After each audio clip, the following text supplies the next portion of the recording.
It's my feel-good breakfast show.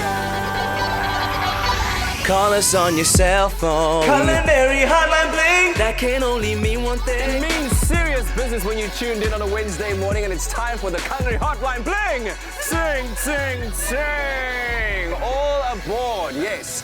Seafood in general, of course, is such an amazing source of protein, and Norwegians are known for their salmon. We just heard about adventures in Norway right now in our travel segment. But to help preserve and protect our fish resources here in South Africa, there's a list of sustainable fish that provides a guideline on which seafood and fish we can consume responsibly. And here to tell us a bit more about that and answer all of your fishy questions, we have Julie Carter, owner of Ocean Jewels Fish, and alongside her is our very own in-house foodie, Anel Potgieter. Good to have you here, ladies. Morning. Welcome aboard. Welcome aboard the Fishy Express.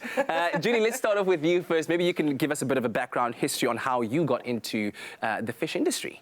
Sure. Well, it all started with my father, who grew up in a small fishing town, Gansbaai, in the Western Cape. Yes. And he used to do odd jobs for the fishermen and started fishing to help support his family. And that's where his passion grew and his knowledge of the ocean and seafood. Yeah. And then me growing up, we grew up always with the freshest fish, Wow. with a wide variety of fish. So that's where my interest started. I was looking at this spread that you brought along with you, and I thought to myself, you literally just got off the boat right now and plonked this on our table. Beautiful to have it here. But sustainability is, of course, a big buzzword when it comes to the seafood industry. Just help us maybe understand it a bit better in that context. Well, it basically means that fish that is sustainable can sustain current fishing pressures. And of course, meaning that we consume it, we love it. It's a healthier form of protein consumption, yes. and so of course it's high in demand versus the alternatives out there. But let's also chat about what is on the SASSY green list, because this list is called the SASSY list, and there's a green list, there's an orange list, there's a red list. Yes. What about the green list? So the green list is what they encourage you to buy. Yeah. And that's our sustainable fish. The orange list is think about it, think twice, Yeah. and the red list, don't buy it. Yeah. But Yeah. we're going to talk about the green list. And for me, my favorite thing is on the green list, and that is oysters. Oh, yes. Yes. The aphrodisiac. No! Tell me more about that, yeah? Yeah, so the oysters are on green list, and that is quite amazing for me, with a bit of Tabasco and a bit of black pepper. I just love it. And then mussels, another shellfish that's on the green list. Also on the green Yeah, list. yeah. And what about all these other fish that are here? Well, we've got a lovely fresh hake, also on the green list. Yes. Trout, our lovely line-caught tuna, yellowfin tuna on the green list. Can we stand a little bit at the tuna? Because Yes. I saw on the SASSY list that bluefin tuna is on the red list. So this is not...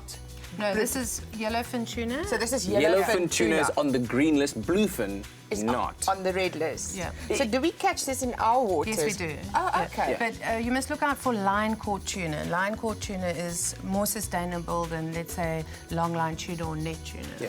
Why is that, if I may ask? The method of catch is it's more targeted just to tuna. Yes. So you're not going to have bycatch. You're not going to catch other fish while you're catching tuna. Okay. Yes, Anel, you wanted to No, ask no, I something? just wanted to say that I thought we don't catch tuna in our area, but now if I go to a fishmonger, how would I know the difference between a bluefin tuna and a yellowfin tuna? Must I ask him? You know, because I think that's the only way we can do is to ask those questions. Or can you tell just by simply looking at the at two it. pieces next If to each you're other? new tuna, you would be able to tell. Yes. But the chances of finding bluefin tuna in a local fish shop is very, very slim. Okay, Yeah. okay. I mean, they're catching one a season locally. okay. Yeah. So mostly you will find yellowfin tuna. Okay, fantastic. Let's carry on with the rest of the fish that we have here. So this is lovely angelfish, lovely sustainable fish. This is black bream or Cape bream, also a lovely local sustainable fish. And yellowtail, we're going to be cooking with that later. Geelstaart.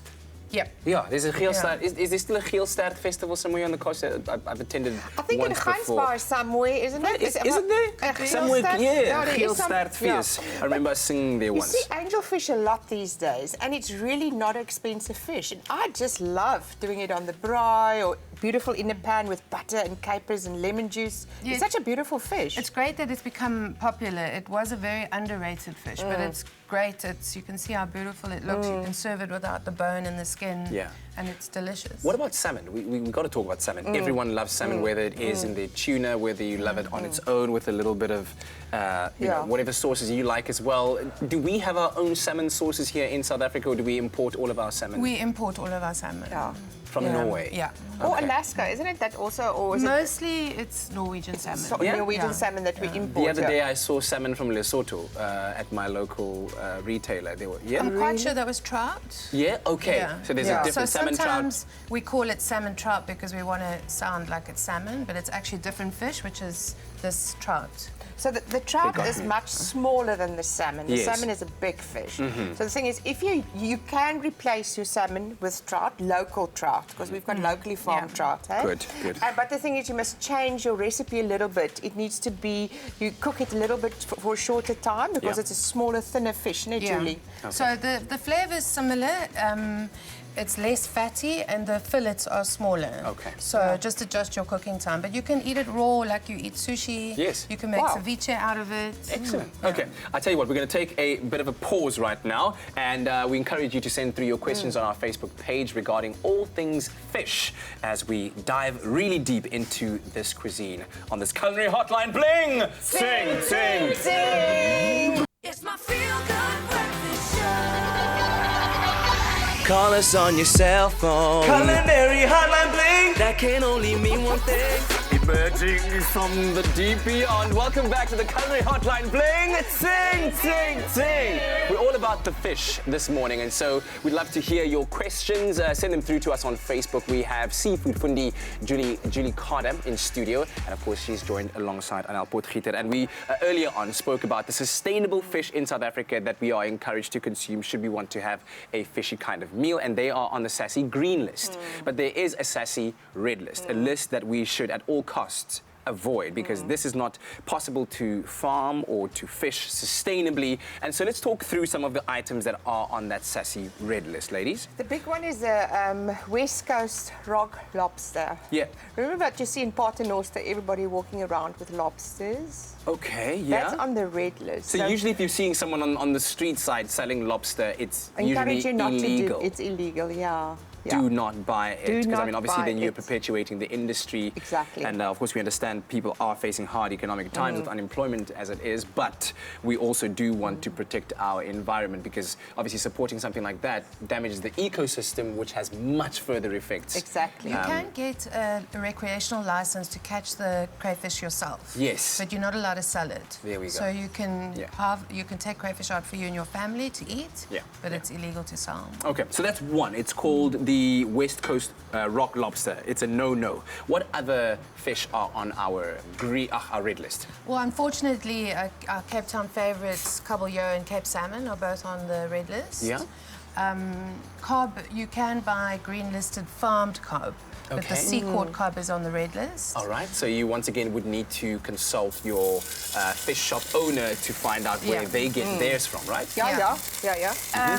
The mussel cracker is also on the red list, but that's a no-sale species. So fishermen are not allowed to buy and sell it. Yeah. Yeah. And a mussel cracker. Yeah. Sounds like what's it called in Afrikaans? Poenskop. A poenskop. There we go. So if you... And a poenskop means actually bald head. Oh! Yeah. Is that because the fish has a bald head? Does it? and galjoen as well, which is our South African national fish. Yeah. It's Do also on not the red eat it. list, Yeah. Okay, on the red list as well. So you've heard it. We've had Cape West Coast rock lobster. We've got the Cape salmon, or the geelback, the galjoen, the local cob we spoke about, kabeljau, and the poenskop, or mussel cracker. But what is in that pan is something we are definitely allowed to have, right? Julie, in this pan is Julie's geelstaart, nee? Yep, yellowtail. Yellowtail. That we've deboned. Yeah, and there's a difference between geelback and geelstaart. Yes. Two different fish. The geelback is the Cape salmon. The geelstaart is the yellowtail. Yeah. So we're just frying in a little bit of oil, and we've seasoned it with salt and pepper. Yeah. And Julie, with the skin down, do you say is the best way? Well, it depends how you want to serve your dish. I always start with how you're going to present the dish. Okay. So if you're presenting with your skin up, then fry it first with the skin down. Okay, So that it looks yes. pretty. All If right, you want to good. present it with the flesh side up, then start there. Yeah. Do we eat enough fish in South Africa, do you think? Fish is healthy, and if you stick to sustainable sources, I think we should eat more fish. Yeah. And we should look at local fish that are not always eaten, like snook even, and the angelfish and the hake, and Absolutely. focus, and mussels. Mussels is a farmed seafood. Yes. And it's a great source of protein. Absolutely. Let's make the Amel, salad. while you've been cooking that, Yeah. I've been seeing you taking spoonfuls of the butter. Yeah. And you're slowly but surely just dressing the fish with it as it cooks. You know what it does? It also cooks it from the top as well. And Oh, 'cause it's it's seasoning warm, at of the course. same time because it's hot. Yes. So we're cooking it from the top and the bottom. Excellent. So, and it's going to be divine. I think 'Cause- it's going to be so delicious. That's the thing, when we're making the fish at home, I'm usually like, I don't know how long to leave it there for on the skin, and then I've got to turn it. But meanwhile, you could be using the sauce to kind of cook it over and over, right? Yes, and you flavour it while you're doing that. Yeah. Like, but can you imagine what this is going to taste like? Julie, what have you Yes. put in your salad there? So I've got a char grilled corn, some cherry tomatoes, some red onion, and coriander. Excellent stuff. Okay, SMS will the you- keyword fish to 33728, by the way, if you'd like to have Can you the put some list of on there, and ingredients then and the I'm recipe gonna add the sent to fishy? you. Look at that. This is how you make it look good for the gram. So a So lot you're of gonna have- people don't like to cook yellowtail. They're nervous because it can be dry. Yeah. So you just don't overcook it. Look at Rather that. undercook Skin it because down. it's going to Oh, my cook a little goodness. bit more What does that on look your like? plate. That looks incredible. And then we're just going to dress it again with a bit of this delicious butter Oh, you are over the top. absolute magicians. That's. Smells great Tell as me you're getting well. a close-up shot of that as that butter just dances Drips on the down. skin, just Yeah. glides. And I will add a little bit more of this. Okay, so SMS the keyword fish to And a bit of 33728. I'm going to let you at home just marvel at that. Isn't it gorgeous? It is absolutely sensational. It's my feel-good breakfast show. Call us on your cell phone. Culinary Hotline Bling. That can only mean one thing. It only means one thing when you tune in at that time of the morning for the Culinary Hotline Bling. Sing, sing, sing! And yes, indeed, this morning we've dived really deep and muscled our way through some fishy content Muscle. to unearth some pearls of wisdom. You're supposed to get a close-up shot of the mussels and the oysters. stop it. Come on, guys. The fishy puns. They've got to work today, okay? And thank you very much to Julie Carter, who's educated us a great deal on what is sustainable fish, or what are sustainable fish that we can consume happily, and those that are on the red list that we should not. And we've also asked you to throw forward your fishy comments on our Feel Good Breakfast Show's Facebook page. Josephine says, I love snook, my favorite fish, and seafood, delicious and healthy. Thank you very much for that, Josephine. Top fan. Mandy says, my son catches fish for us, and this caught this past Sunday. What kind of fish would that be, Julie? I'm sure it's a skipjack. A skipjack? Yeah, which is a smaller kind of type of tuna. Yes. Well done there, Mandy and son and family. Thanks for sharing that with us. Tanya Brown says, I absolutely love hashtag Ocean Jewels. That's all you. That's all me. I go there often. Lovely, sustainable fish. What's your top seller on the menu? Everybody has their favorites, Yeah. but I think a tuna burger. Ooh! Yes! The whole studio's went, ooh! Ocean Jewels, check them out. All right, so you're quite busy over there, Anel. Yes. We're doing something with mussels. What are we making? Yes. So we're going to make a mussel and chorizo dish. And I've just got some onion, garlic, red pepper, green pepper, yellow pepper in here. Yes. Frying that off. I'm going to add some chorizo and tomato and then the mussels. Lovely Yes, stuff. So easy, great easy. combination. Yes, perfect. Salty So, and... seafood is that kind of versatile dish where you can kind of mix and match, right? Like, for instance, I think when you're making a red meat dish, you kind of got to stick to either the beef or the lamb. Here you've got the fishy mussels, but you've got the spicy chorizo as well, Yeah, so you the- can experiment. The chorizo flavor goes really well with the mussels and the tomatoes, so it all works. Fantastic.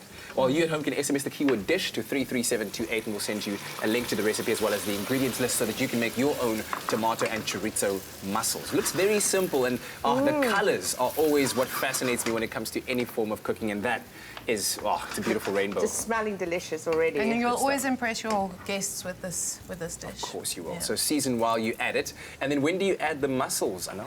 Just in a little bit. I just want the tomato to cook off a little bit. And then what I'm going to do now is add the mussels. Because the mussels cook very quickly. So it's really just a few minutes and then it's done. Yeah. Oh, my goodness. We're just throwing in a whole batch of prawns in there. Oh, my word. Probably good. But prawns are on the orange list. They're on the orange list. Oh, prawns on the orange list. Sis got that. Eat my sweet me as well because I love Sis. And langoustines are unfortunately on the red list. I know. Is it all a matter of time? Do we kind of need to give the species a time to recover, and then once it gets to that point, then we start finding ways to fish responsibly? I mean, obviously we want to enjoy this for as long as possible. We're finding ways to fish responsibly Yeah. and working on sustainability. So hopefully species that are on the red and orange list will slowly move to the green Yeah. list. I'll tell you what, so the other day I did a DNA test that said that the best diet for my body is a Mediterranean diet. So all kinds of fish are great for me. So if I'm looking to incorporate more fish into my diet and I go to my local fish shop, what's the best tips that you can offer in terms of buying fresh fish and then buying fresh shellfish as well? Let's talk about them individually. If you're buying a whole fish, like this bream or the trout, look out for the bright colours of the fish. It must look attractive. Yes. The eyes should be clear. See, hello. Okay, all right. versus cloudy Yeah, and cloudy milky. or red. Yeah. So if there are gills are often taken out, but they should be bright red. Yes. So they would be there. And if you look inside the cavity of the fish, you can see it's beautiful. It's pink. Yes, yes. You It know, looks it fresh. looks fresh, yeah. So if the fish has got scales, they often are scaled, but if the fish has got scales, there should be plenty scales. Yes. So. Oh, there we go. Yeah. Oh, okay, there we go. Okay, so do touch the fish. Yeah, and it should be firm as well. You know, the fish should feel firm and. So is that why you get like a pap snoek? They speak about a pap snoek. What is a pap snoek? Isn't that like when you shake somebody's hand with a pop snook like this and then it's like Now, sometimes you buy a snoek and it's pap, it's not firm. Yeah, that's so what does that mean? That's something that happens to our snook. It's not really a quality issue. Oh, Like if you okay. buy Good. 10 snook, maybe 1 or 2 would be pup. Yeah. But you can look for, the same things with snook. The fish should be firm, eyes should be bright. And then very quick, we have to just quickly touch on this. When it comes to shellfish, what are the signs to look out for?